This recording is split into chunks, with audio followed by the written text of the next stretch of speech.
예전에 기억나요? 청기 올려, 백기 올려. 네. 이걸 심리학자들이 뭐라고 하냐면 첫 번째 청기 올려, 백기 내려 이런 걸 고우 과제라고 합니다. 고 가야 될 걸 가는 거죠. 백기 내리지 마, 청기 올리지 말고 이걸 노고. 유난히 고 과제는 잘하는데 노고 과제를 잘 못하는 사람들이 있어요. 이런 분들이 바로 충동적이고 주의 조절력이 약한 사람들인데 막말을 일삼는 사람들이 유난히 이 노고 과제를 잘 못해요. 그러니까 충동적인 사람들이에요. 또 막말 잘하는 사람들이 있어요. 자기 위치가 변하지 않을 거라고 하는 사람. 네. 심리학에 이런 재밌는 얘기가 있습니다. 변함없는 고권력자와 변함없는 저권력자 모두 막말을 한다. 내가 변함이 없어요. 네. 변함이 없어. 난 계속 앞으로 고권력이야, 권력자야. 그럼 자기 자신을 제어할 필요가 없죠. 그래서 아주 큰 부자 출신 정치인들이 실제로 정치를 하면서 막말이 많은 거예요. 왜? 자기는 어쨌든 계속해서 고권력일 거라고 생각을 하니까. 근데 문제는 변하지 않는 저권력자도 막말하기가 쉬워진다는 겁니다. 내가 지금은 저권력이고 뭔가 좀 낮은 혹은 좀 힘든 계층에 있지만 내가 잘 하게 되면 내가 조금 더 좋은 위치로 갈 수 있을 거야 라고 생각을 하는 사람들이면 내가 평상시에 막말을 그렇게 하지 않겠죠. 그렇죠. 오히려 나의 생존성을 떨어뜨릴 수도 있으니까. 문제는 우리 사회가 예전보다 중산층부터 시작해서 저소득층까지 사회적 이동성이 떨어지고 있다는 거예요. 이번 생에 내가 오를 사다리가 없어라고 하는 말들이 우리의 젊은이들 사이에서 우리의 사회에서 자꾸 들린다라는 건 굉장히 중요한 근거가 되겠죠. 막 욕하고 막말하는 사람도 있다면 에이, 그래도 걔는 솔직하잖냐. 앞뒤가 같겠지. 그쵸. 적어도. 이게 착각하는 거죠. 이건 전혀 다른 문제인데도요. 네.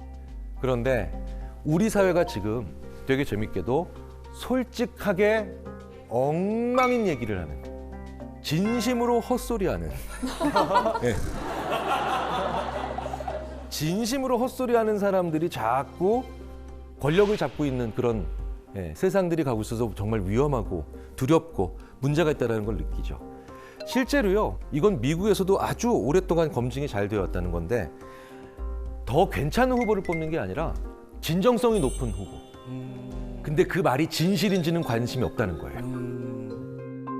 너무나도 유명한 예가 막말의 대가 바로 도널드 트럼프잖아요. 네, 그렇죠? 네. 트럼프가 했던 이 대표적인 상대 후보를 향했던 얘기가 있습니다. 저 사람은 민간 기업에 취업도 못할 사람이다. 그리고 자기 자신을 비난했던 한 의원의 지역구인 볼티모어에 대해서는 이렇게 얘기했죠. 역겹고 쥐가 들끓는 난장판이다. 누구도 살고 싶어하지 않는 미국 최악의 지역이다. 이런 이상한 소리들은 심리학에서 이제 정규적인 용어로 등극을 했죠. 영어로 볼쉿. 우리말로 개소리. 그런데 우리나라에도 많죠. 사이비 교주들이 거기에 해당되고요. 상당히 많은 사람들이 그래도 진심이네 라고 하니까 믿는 거예요. 이 자리에 계신 많은 분들은 야, 그래도 정상적인 지적 수준을 가지고 있는 사람이 어떻게 저런 소리를, 우리는 지쳐 있을 때, 외로울 때, 낙심했을 때, 무기력할 때 많이 배운 사람과 적게 배운 사람, 부자 가난한 사람 가리지 않고 우리는 진심인 사람 얘기에 귀를 기울입니다. 그리고 그 사람은 솔직하다라는 가면 속에서 자기들이 원하는 걸 계속해서 착취하죠. 대부분 막말하는 사람들은 이제 일단 남의 얘기를 잘 안 듣는 성향들이 있고, 그러니까 그런 막말러가 앞에 딱 있고 나한테 막말을 했을 때 제가 어떻게 대처를 하고 대응을 할 수 있을지 그 방법이 좀 궁금해요. 한번 생각을 해봤어요. 그 막말을 우리가 전혀 다른 영역에서 제일 비슷한 짓으로 뭘 해줄 수 있을까? 다른 심리학자들이랑 한번 얘기를 해봤더니요, 이러더라고요. 그 인간들이 우리한테 바바리맨 짓을 하는 거라고. 왜냐, 바바리맨이 와서 슉 하고 자기 짓을 하고 나가죠. 근데 우리가 받는 충격은 굉장히 심하고, 그리고 사회적으로 문제가 커지며 굉장히 그들은 이상한 걸 우리로 하여금 취하고 가요. 그렇죠. 육체적 막말이죠. 근데 재밌는 건 바바리맨들에게 네가 제일 범행하기 쉽고 계속 범행을 집중적으로 하게 되는, 지속하게 되는 그런 사람이 누구야? 라고 하면 못 본 척 지나가는 사람. 네. 왜? 그럼 계속 쫓아가면서 해도 되는 거예요. 더 해주고 싶어. 네네. 심리학에 또 이런 얘기가 있죠. 막말을 통해 승리한 사람 모두 결국 다음 승리를 막말을 통해 갈구한다. 그래서 반드시 반응해야 됩니다. 근데 그 반응을 같은 방식으로 그럼 네가 벗었어 나도 벗었어 이건 아니잖아요. 네. 그 막말에 대해서 똑같이 막말로 비난하는 건 오히려 문제를 꼬이게 만들어내는 거죠. 네. 그런 막말하는 사람이 왔을 때 내가 어떻게 얘기해야 되는가? 웃지 말고 화내지 말고 단호한 언어. 이 삼박자를 다 가지셔야 돼요. 쉽지 않죠. 당황스러우니까. 왜 그렇겠어요? 자주 있는 일이 아니니까 연습하셔야 된다는 거예요. 저는 내용은 단호하게 그다음에 말투는 친근하게 그래서 와 절대 안 돼. 잘 연습해 놓으십시오. 자기 색깔을 가지고 있는 답은 나만 알고 있는 겁니다. 늘 밝은 사람들, 속을 모르겠는 사람, 늘 웃고. 근데 이런 분들도 누군가에겐 사실 의외로 지옥일 수 있습니다. 긍정적인 수준을 넘어서 이 사람은 늘 밝은 모습만 나한테 보여주니까 오히려 내가 이 사람한테 나는 어떤 문제가 있는 사람이 아닌가 싶을 때가 있는 그런 경우가 있더라는 거예요. 이런 경우를 심리학자들이 부적절하게 밝은 사람이라고 표현합니다. 이런 것도 일종의 허세예요. 허세죠. 사실 허세 많이 부려보셔서 아시잖아요. 예. 저도 옛날에 길 가다가 한번 넘어졌는데 친구가 야 괜찮아 이거 있잖아요. 야 너 엉덩이에서 피 아니야. 사실 사람들은 내가 남들에게 약하게 보이기 싫고 내가 남들에게 동정받기 싫다라고 하는 그런 욕구가 있죠. 그런데 괜찮지 않은데 괜찮은 척하는 걸 너무 끈질기게 하는 사람들은 첫 번째 그냥 말 그대로 남에게 피해 주는 게 너무 싫은 사람들. 이런 사람도 있어요. 두 번째 유형으로는 내가 화나고 슬프고 괴롭고 힘들다는 걸 보여주면 사람들이 자기를 안 좋게 볼 가능성이 높아진다라고 불안해하는 사람들이죠. 사실 이런 유형이요. 진짜 위험한 게 과로사가 쉬워요. 모든 과로사하는 분들이 그렇진 않지만 과로사하는 분들 중에 상당수가 가족분들의 얘기를 들어보면 너무 안타까워요. 힘들다는 시그널을 안 주신 거예요. 그러니까 가족분들에게도 훨씬 더 큰 상처가 되는 경우들이 있죠. 자, 이런 경우가 어떻게 제일 많이 만들어지는 줄 아세요? 감정을 표현했을 때 욕을 많이 먹어본 사람. 네. 어렸을 때부터 힘들다, 아프다라고 하는 표현을 너무 못하게 그런 과정을 거친 겁니다. 어렸을 때 남자애들한테 우는 거 아니야. 남자애들은 그러는 거 아니야. 여자애들은 그러는 거 아니야. 뭐 참 상처되는 말이잖아요. 부정적인 감정은 왜 느낄까요? 온에서 오는 생존 신호예요. 화가 난다, 짜증이 난다, 분노가 치밀어 오른다, 힘들다. 이런 모든 시그널들은 표현할 수 있어야 됩니다. 적정하게 화냈다 그러면은 그건 정당한 거예요. 감정을 자꾸 이렇게 표현하는 것 자체를 억누르게 되면 그 감정에 대한 눈금 자체가 발달이 안 됩니다. 예, 그래서 그러니까 뭐뭐 하는 거 아냐는 참으로 아이를 그쪽 전체의 그냥 판단 능력을 상실하게 만들어버리는 아주 안 좋은 그런 언어예요. 부정적인 언어. 그렇죠. 그리고 그걸 억누르게 만들면서 하는 또 안 좋은 말이 있어요. 내가 참 어른스러워요, 이거. 맞아. 그러니까 어른스럽다라는 것 자체가 무조건 안 좋은 말인 게 아니라 감정을 억누를 때마다 어른스럽다라고 하는 얘기를 해버리면 감정을 안 보여야만 나는 오히려 잘하고 성장하고 있는 거구나라는 생각을 하게 되죠. 이게 또 직업 특성상 어쩔 수 없이 연예인분들이나 아니면 뭐 방송 쪽, 뭐 서비스업은 정말 그런 경우가 많죠. 내 감정을 누르고 안 보여야 되는 경우가 너무 많죠. 네. 이렇게 보여줘야 되는 것이 많은 그런 일들을 하시는 분들은 어쩔 수 없이 늘 밝은 모습을 보여야 된다는 강박증이 되죠. 이걸 뭐 스마일 마스크 증후군이라고 표현하는 경우도 있는데 내가 감정을 제대로 표출하지 못한다는 거, 이것도 사람을 탈진시킨다는 겁니다. 굉장히 유명한 실험들이 있잖아요. 자아고갈 실험 같은 거. 다른 사람들 다 춤출 때 가만히 있어야 되는 거. 이 사람이 한 시간 동안 그걸 시켜놨더니 푹 쓰러지더라는 거예요. 에너지를 쓴 거예요, 그러니까. 춤춘 사람들이 에너지를 쓴 것 같지만 내 감정을 표출하지 못하고 가만히 놔두는 이 과정 속에서 오히려 더 사람은 탈진하게 되고요. 그런데 그 사람은 자기가 왜 탈진했는지 이유를 더 모르죠. 그러니까 자기를 무기력하게 만들어요. 심하면 이게 조울증이나 아니면 양극성 우울 장애로까지도 이어질 수 있는 그런 경우가 있기 때문에 자기 감정을 어느 정도는 표출할 수 있는 그런 것들이 필요하죠. 이런 분들이 있다면 결국은 나는 이 사람의 한 가면이랑만 사귀고 있다는 느낌? 네. 이런 것들을 가지게 되면서 허망합니다. 이런 경우는 어떻게 되냐면요. 그 사람이 자기 패를 보일 때에만 내 패를 먼저 내가 보여줘야 됩니다. 아, 내가 솔직하지 않으면 상대방도 나한테 솔직하게 나오지 않겠구나, 안 보여주겠구나 라고 하는 그런 느낌을 가지게 해야 됩니다. 저도 그런 친구 하나 있어요. 상당히 친한 친구인데 자기 부모님의 부고를 알리지 않았던 경우가 있어요. 네, 부고를. 네. 전 적잖은 충격을 받았어요. 네. 지난 30년 동안 저한테는 힘든 모습을 안 보였던 거예요. 그러니까 그때도 안 보이더라는 거예요. 그래서 제가 얘기했죠. 나도 똑같이 힘든 일 있을 때 너한테는 알리지 않을 거야. 실제로 그렇게까지도 얘기를 했습니다. 그 친구가 곰곰이 생각해보고 저한테 단단히 사과를 하더라고요. 가깝고 친한 사이라면 보일 건 보여야 됩니다. 그런데 그 중에 하나가 바로 뭐냐? 내 감정이에요. 난 괜찮아. 그냥 좋은 말이 아니라는 거예요. 그 사람과의 관계를 더 이상 발전시키지 못하게 만드는 차단막이나 아니면 장벽이 될 수도 있어요. 자기 혼자 안 불편한 척, 자기 혼자 괜찮은 척. 네, 이것도 또 하나의 위선이라는 걸 우리가 한번 생각을 해볼 필요가 있다는 거죠. 그런데 어떻게 그 사람만 잘못이 있을까요? 그 사람이 늘 나랑 있을 땐 괜찮다라고 얘기하는 건 사실 나한테 문제가 있을 수도 있습니다. 나랑 같이 있을 때 유난히 나는 괜찮다라고 얘기하는 그런 사람이 있다면 한 번쯤은 내가 그 사람의 감정을 너무 가볍게 여겼거나 그 사람을 다른 사람들 앞에서 너무 희화화하거나 웃음거리로 전락시키지 않았는가를 한번 생각해 보세요. 예. 나도 모르게 그럴 때가 있거든요. 저도 모르게 그렇게 당한 경우가 있어요. 유난히 그때 저만 보면 야 짤다리라고 하면서 짧은 다리 친구가 왔다라고 놀리던 키 큰 친구가 있었어요. 지금은 그 친구가 짤다리라고 막 옆에 계속 쫓아다니면서 놀려도 전혀 상처를 안 받아요. 야 짧으니까 안 넘어지잖아요. 무게중심의 밑에 있는 게.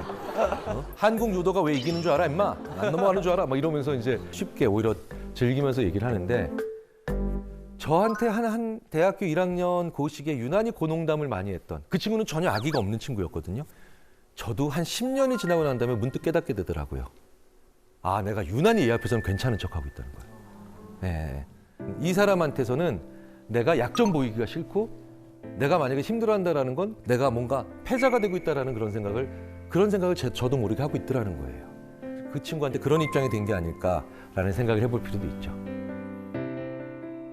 항상 밝은 게 그런데 꼭 안 좋은 것만은 아니죠. 긍정적인 경우도 있습니다. 바로 이런 거예요. 아주 자기 인식 능력이 좋은 사람들. 주위에 이런 분들이 있죠. 오늘은 안 나가야 되겠어. 그래서 왜? 그랬더니 오늘 나가면 말싸움 딱 붙어서 싸우기 딱 좋은 날이야. 오늘은 안 나가는 게 상책이야. 전 처음에 너무 재수가 없어가지고 야 네가 무슨 노스트라다무스야? 네가 그걸 어떻게 알아? 그런데요. 그 친구는 저보다 한 10년 먼저 자기가 자기를 볼 수 있는 능력을 생각해서 이제 그게 되고 있는 거더라고요. 그냥 귀찮아서가 아니라 이런 상태에서 나가면 많이 지칠 것 같다. 상처받을 것 같다. 이런 것들 있잖아요. 자기가 밝을 수 있을 때에만 밖에 나올 수 있는 정도의 사람들. 그만큼 내가 나를 잘 알고 있다는 거예요.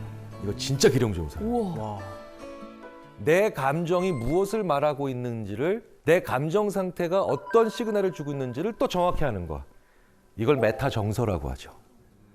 메타 정서가 좋은 사람들이 이런 분들이에요. 내가 기쁨에 민감한 날 밖에 나가서 재밌게 놀고, 화에 민감한 날 사람들한테 거리 두고, 그리고 우울에 민감한 날 혼자 있지 않고 조금이라도 뭔가 사람들과의 접촉을 만들어내는 거죠. 위에서 쳐다볼 수 있는 이런 메타 정서 능력이 떨어지는 분들은 화에 민감하고 예민한 날에 사람들 만나러 나가요. 굳이. 바로 싸우죠. 그 시그널들을 제대로 파악하지 못하니까 맨날 친구들끼리 뭐 칼부림 났네 시작해가지고 어떻게 모임에서 만나서 뭐 의절했네 이런 사람들이죠. 저는 나이 들어가면서 우리가 가져야 되는 중요한 자기인식 능력 중에 하나라고 이걸 봅니다. 항상 밝은 사람들을요, 위선적이다 라고만 보시기 전에 이 사람이 자기 감정을 정말 잘 파악할 수 있는 사람이구나 라는 생각을 해볼 필요가 있어요. 판교 잡스란 말 들어보셨어요? 판교 잡스? 잡스하면 누구 떠오르시나요? 스티브 잡스죠. 판교에 가면요, 정말 많은 IT 쪽의 스타트업들이 있죠. 20대, 30대 성공한 젊은 사업가들이 있어요. 한여름에도 이렇게 입고 나와요. 네, 진짜 스티브 잡스. 네. 이분들 중에 일부가 판교 잡스인데 그 가운데 한 단어가 더 들어가죠. 판교 꼰대 잡스. 저도 그 중에 몇 분을 만나본 적이 있는데요. 40, 60대에 해당하는 분들보다 오히려 더 많이 동풍이에요. 진짜 어떻게 20대에 30대에 어떻게 이런 말을 할 수 있을까? 이렇게 자기 인생관이 확고부동할까? 네. 40, 60대는 그래도 아까 이재용 씨께서도 자꾸 이렇게 저를 눈을 마주치고 계십니다. 어쩔 수 없이. 네. 우리는 그래도 좀 그런 얘기 안 들으려고 노력이라도 하지 않습니까? 네, 그렇죠? 네. 꼰대인 거 알아야죠. 저도 그래서 네, 저만 빼고 대학원생들이 회식하고 MT 가는 거 다 알아요. 네, 네. 다 알아요. 진짜 이 젊은 꼰대 이분들은요, 진짜 자기는 절대 아니라고 생각합니다. 왜냐, 내가 젊거든요, 나이가. 그런데 이 사람들이 제일 좋아하는 것 중에 하나가 같은데 그렇게 서열을 중요하게 생각해요. 좀 과도하게 싶을 정도로 그 집착을 해요. 예. 그러니까 내가 윗사람이다. 그렇기 때문에 자기중심적인 그 얘기들을 굉장히 많이 하고 자기만 합리적이라고 생각을 하는데 실제로는 하나도 합리적이지 않은 거죠. 자, 이렇게 심리학에서 이런 젊은 꼰대들의 특징을 봤는데 몇 가지 유형이 있어요. 첫 번째가 바로 뭐냐? 어린 나이에 크게 성취한 사람. 이렇게 되면 무조건 젊은 꼰대가 된다가 아니라 이분들은 조심하셔야 된다는 뜻이에요. 또 게다가 어린 나이에 큰 성취한 사람들이 절대로 하지 않는 게 질문이에요. 이전 세대와 달리 요즘에는 디지털 네이티브라서 더 이상 선배에게 질문을 많이 할 필요도 없고 실제로도 많이 하지 않기 때문입니다. 내가 인터넷상에서 필요한 지식을 다 가질 수 있다고 생각을 하는 거죠. 그런데 질문을 많이 하지 않는다는 것 자체가 사람을 위험하게 만듭니다. 지식의 양이 많은 게 중요한 게 아니라 그 지식을 어떻게 연결하느냐의 차이가 나죠. 내가 질문해야 그 사람도 질문하거든요. 결국은 질문하고 질문받는 자가 지식을 지혜로 리포맷합니다. 질문하는 후배들이 진짜 성장할 후배들입니다.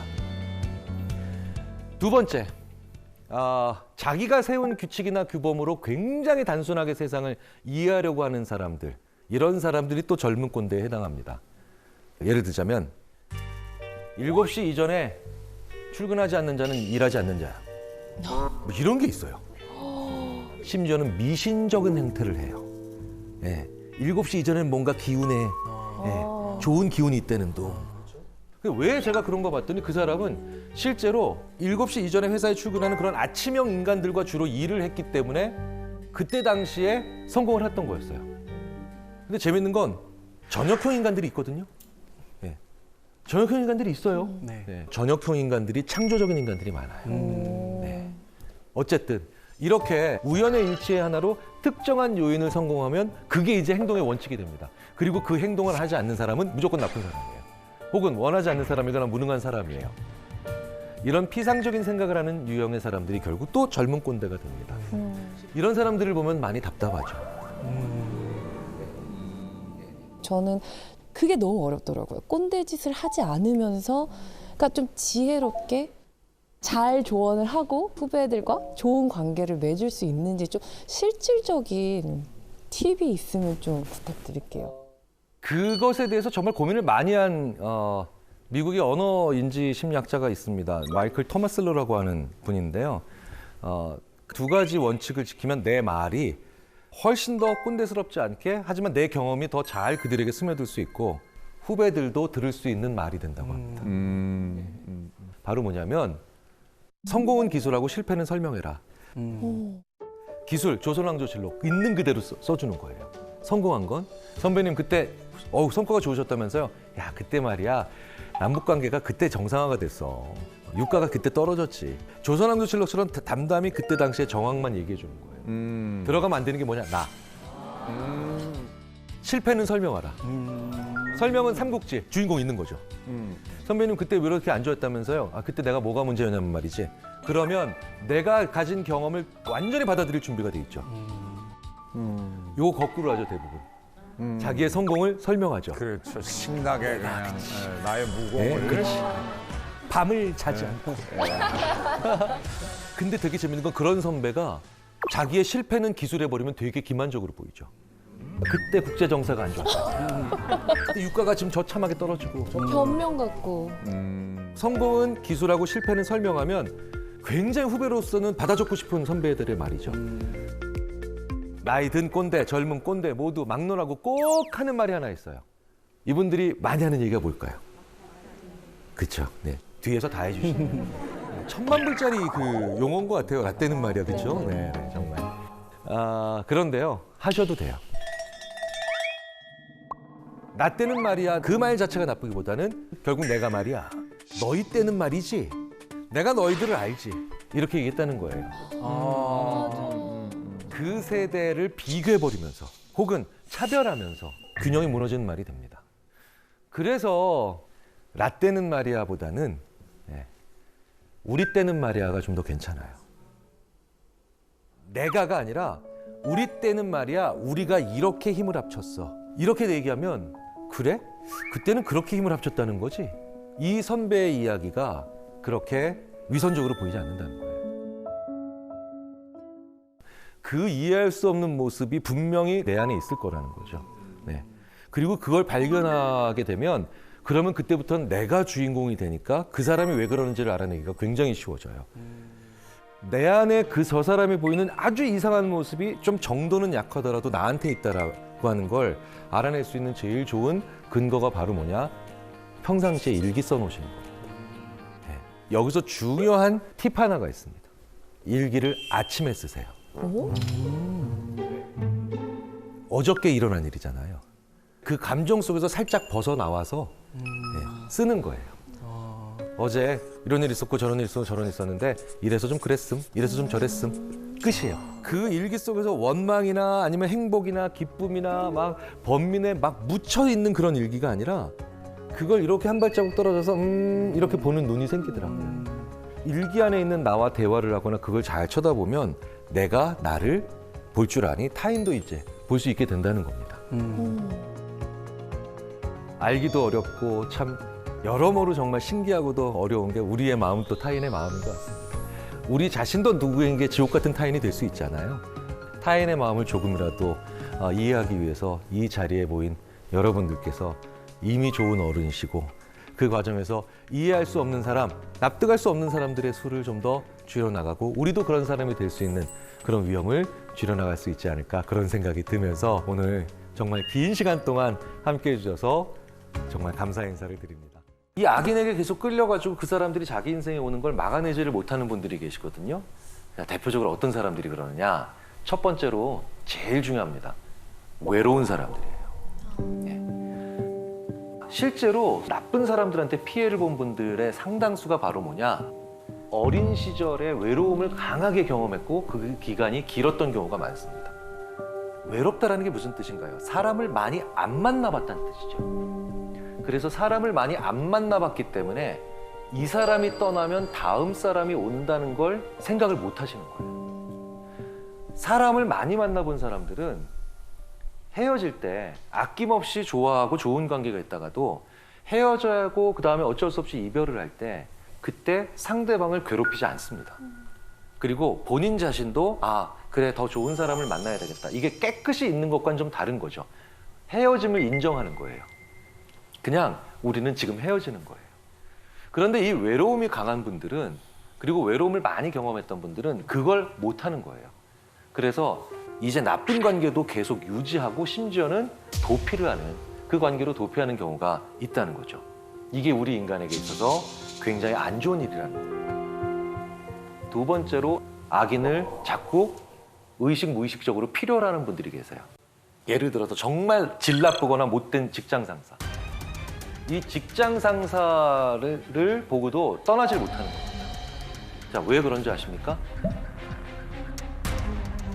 얘가 직장 상사니까 이 사람이 능력은 더 있는 거예요. 나보다. 20대나 특히 30대처럼 청년기에는 굉장히 질이 안 좋고 나쁜 사람인데 불구하고 나의 사회적 경험이 적으니까 그렇게 나이 많아지면서 자연스럽게 가지는 능력이 부러운 거예요. 네. 그래서 이런 경우에 이 사람을 떠나질 못하고 계속 그 사람에게 붙어 있습니다. 이건 정말 안 좋죠. 왜? 그런 인간들은 반드시 이런 질이 안 좋은 직장 상사는 반드시 자기가 저지른 나쁜 짓의 공범으로 나를 만들 가능성이 크거든요. 예. 뭘 모른 척해. 내가 원래 이런 사람인 거 알고 있었잖아. 다 알면서 왜 이래? 예, 이런 사람들. 실제로 자기 민낯이 들어갈 때 다 알면서 왜 그래? 예. 알면서 왜 모른 척하고 있어? 이런 식으로 얘기를 하는 사람들 치고 단 한 케이스도 저는 예외적인 케이스 없이 다 나쁜 사람이었어요. 나쁜 선배죠. 자, 근데 세 번째가 있어요. 이건 나이가 젊은 분이든 아니면 상당히 나이가 있는 분들이든 가리지 않고 나타나는 유형입니다. 이게 바로 이른바 에코이스트예요. 이른바 네타시오 증후군. 에코이스트는 나르시시스트랑 정반대예요. 뭐냐? 뭔가 잘못되면 생각도 안 하고 내 잘못이라고 얘기를 해요. 진짜로 뭐만 해도 자기가 뭘 잘못했나를 먼저 생각해요. 그러니까 남한테 피해 주는 걸 너무 싫어하기 때문이기도 그렇죠. 이 모든 것들을 자기 책임이고 그렇기 때문에 상대방의 나쁜 짓에도 내가 혹시 부족해서 이런 일이 벌어지는 게 아닌가라고 생각하는 이 에코이스트는 그렇기 때문에 오로지 자신만을 생각하는 이 나르시시즘에 사로잡힌 나르시시스트에 대해 가장 착취당하기 쉽겠죠. 네. 가장 먹잇감 되기 쉽겠죠. 자, 그렇다면 이 크레이그 마르켄 교수가 만든 에코이스트 체크리스트가 준비되어 있으니까 이걸로 한번 우리가 살펴보자고요. 네. 주목받는 것을 싫어한다.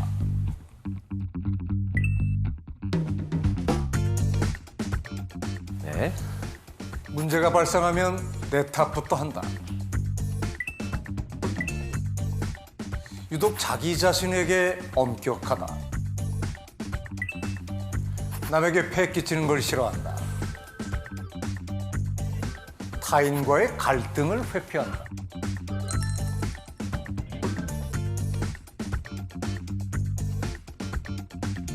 자, 여기서 5개 이상 나온 분들 한번 손 들어주십시오. 네. 네. 보세요. 벌써 한 30%, 20에서 30% 정도 손 드셨잖아요. 내리시고요. 그러니까 크레이그 마르켄 박사에 의하면 이분들이 선하고 양심 있고 착하고 심지어는 엄격한 자기 기준이 있어서 열심히 사는데도 문제는 나르시시스트에게 무언가 착취당할 수 있는 그런 위험을 많이 안고 계신 분들이라는 거예요. 네. 그러니까 이제 보편적이고 그다음에 당연히 정상적인 사람들은 이 에코이스트인 분들을 보면 아, 나보다 더 양심적인 사람이다 라고 생각하면서 위해 주려고 하고 그리고 그분들이 좀 더 잘 될 수 있도록 도와주려고 하는데 이 나르시시스트는 이런 분들을 보면 진짜로 왜 진짜로 와, 속으로 이제 쾌재를 부르는 거예요. 오늘 드디어 하나 발견했다 라고 하면서 이렇게 악인에게 큰 피해를 본 그런 사람들은 원래는 선한 사람들이죠. 하지만 악인한테 상처받아서 후천적으로 또 우리가 또 상황적으로 악인이 되는 경우도 있습니다. 가끔 이런 말 하시는 분들 계시죠. 검은 머리 가진 짐승은 거두는 게 아니야. 그렇죠? 네. 인간은 원래 믿는 게 아니야. 네. 그러니까 이런 분들을 보면 참 그 사람 분들 인생에서 얼마나 많은 악인에게 당한 적이 있을까. 많이 안쓰럽고 측은한데 그런데 이 마음은 진짜 하시면 안 되는 표현이에요. 왜?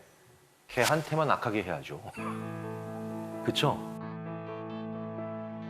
다른 모든 사람들한테는 잘 알겠지만 너한테만큼은 악하게 할 거야. 이게 더 맞는 자세입니다. 그래서 오히려 내가 악한 사람에게 피해를 당할수록 두 가지를 투트랙으로 하셔야 됩니다. 정말 좋은 사람에게 그리고 소중한 사람에게 더 잘해 주셔야 돼요. 그리고 그 힘만큼 그 나쁜 사람에게는 더 냉정하고 그다음에 강하게 하셔야 돼요. 자, 우리도 때로는 나쁜 짓 할 수 있거든요. 악인이라기보다는 좀 못난 짓을 하는 경우인데요. 그걸 아주 절묘하게 보여준 실험이 있어요. 시카고 대학의 이타성 전문으로 연구하는 엠마 레바인 교수라고 있는데 이 사람이 진짜 제가 봤을 때도 절묘한 실험을 하나 합니다. 이른바 선택적 정직이라는 거예요. 일정 금액을 두 사람이 나눠 가지는 상황이에요. 자, 그런데 1부터 9까지의 숫자가 적힌 카드 중 랜덤으로 하나를 뽑아야 돼요. 뽑았을 때 홀수가 나올 수도 있고 짝수가 나올 수도 있죠. 그런데 홀수를 뽑게 되면 내가 더 많은 돈을 가질 수 있어요. 그리고 짝수가 나오면 상대방이 더 많은 돈을 가져가게 옵션을 선택할 수도 있어요. 그런데 기본 옵션은 뭐냐? 내가 뭘 뽑았는지 얘기 안 하면 돼. 자, 그럼 정리해 볼까요? 어머, 홀수가 나왔어요. 그럼 이걸 공개하면 내가 더 많은 돈을 가지는 거고요. 짝수가 나왔네? 아이고, 이걸 공개하면 상대방이 더 많이 가지는 거예요. 공개한다는 건 솔직히 얘기한다는 거죠. 어떤 거 뽑았어? 몰라. 안 가르쳐줘. 그러면 동시에, 그러니까 양쪽이 다 균등한 금액을 가지는 겁니다. 자, 결과가 어떻게 나왔느냐? 홀수가 나왔을 때, 홀수가 나오면 내가 더 많이 가질 수 있는 거죠. 사람들이 75%가 솔직해집니다. 이게 무슨 얘기입니까? 홀수 나왔다? 라고 얘기를 하는 거예요. 그쵸? 근데 짝수가 나왔어요. 몇 퍼센트가 진실을 얘기할까요? 단 18%만 짝수가 나왔네? 라고 얘기를 한다는 거예요. 선택적 정직이죠. 그쵸? 자기한테만 유리할 때만 정직해지는 사람들이 있어요. 자, 그러면 이렇게 선택적 정직이 우리 사회에 많아지면 결국은 뭡니까? 정직하다라고 뽐내면서 사실은 이기적인 사람들, 그런 사람들의 수가 더 많아지겠죠. 그러면 선택적으로 정직하지 않고 자기한테 불리해도 정직할 수 있는 사람들에 대한 우리가 존경과 예우가 있어야 되죠. 그 사람들이 누구예요? 대부분의 경우 내부 고발자 아닐까요? 그래서 꽤 많은 심리학자들이 그 사회가 내부 고발자를 대하는 자세를 보면 그 사회의 수준이나 정의의 정도를 알 수 있다라고 얘기를 하는데, 그런 면에서 우리는 정말 아직도 좀 갈 길이 있다는 생각을 좀 합니다. 대부분 사람들이 못난 짓 할 때 나중에 이제 이런 느낌이죠. 아, 내가 그때 왜 그랬지? 바보처럼. 대표적인 게 바로 이게 지쳐있을 때입니다. 지쳐있으면 사람들이 자주 했던 못난 행동, 즉 습관, 사실 좋은 습관도 마찬가지지만 습관이 나오거든요. 그래서 사람들이 지쳐있을 때 면접 들어가면 그렇게 습관들을 보여줘요. 오후 3시 넘어서 면접 들어온 이 지원자들은요, 이성과 논리는 멀쩡한데, 그래서 대답은 잘하는데 진짜 특이한 행동들을 보입니다. 10명 중에 3명이 들어오자마자 다리를 꽈요. 이게 이분들 습관이에요. 10명 중에 2명이 들어오자마자 턱을 대고 자기가 면접을 진행해요. 10명 중에 1명은 나가면서 불을 끄고 나가요. 이게 습관이에요. 그건 예의 바른 거 아니에요? 이건 좋은 습관이네. 좋은 습관이네요. 좋은 습관이네요. 네, 못난 짓이 아니네. 우리나라에 왜 보복운전, 난폭운전이 많으냐? 지쳐있는 상태에 들어가서 운전을 하기 때문에 그런 행동들을 누르지를 못하는 거예요. 보통 회복 탄력성이라는 게 있어요. 회복 탄력성 좋은 사람이 진짜 좋은 사람인 게 왜냐? 이 사람들이 나쁜 짓을 잘 안 해요. 회복 탄력성이라는 게 뭔가요? 좌절이 일어나도 다시 좀 올라오는 거죠. 근데 회복 탄력성이 떨어지는 사람들은 그런 게 뭡니까? 한번 좌절이 오거나 실패를 하게 되면 더 이상 올라갈 수 없을 거라고 생각하니 거기서 부정한 일이 저질러져요. 지쳐있을 때 비윤리적인 일들이나 아니면 나쁜 못된 짓들이 나오잖아요. 그러면 회복을 잘 시켜야 되는데 회복이 잘 안 된다는 느낌이 언제 만들어지느냐? 시간이 없다. 기회는 없다. 특히 한국 사회는 너무 시간이 없다라는 얘기를 많이 해요. 너무 기회는 마지막이라는 얘기를 많이 해요. 네. 저는 이거의 가장 대표적인 게 바로 대학교 들어가는 나이를 만 19살로 못 박아놓고 그리고 난 다음에 19살 넘어서 20살에 들어가면 one fail, 재수예요. 재수가 영어로 번역도 힘들어요. 재수를 영어로 표현하기가 되게 어렵다니까요. 우리가 너무 피로했다는 거 한 번쯤 생각해 볼 필요가 있죠. 아, 화내는 거 제가 말씀을 드릴게요. 저도 이제 부부싸움 뭐 많이 하고 아이들한테도 많이 하는데 결국 화낸다는 거, 부부싸움도 화내는 거죠. 저는 부부싸움 할 때 늘 거울을 등집니다. 저는 거울을 등짐으로 인해서 제 아내는 저랑 싸우면서 저한테 화내는 자기 모습도 보게 돼요. 사람들이 자기 화내는 모습에 되게 낯설어해요.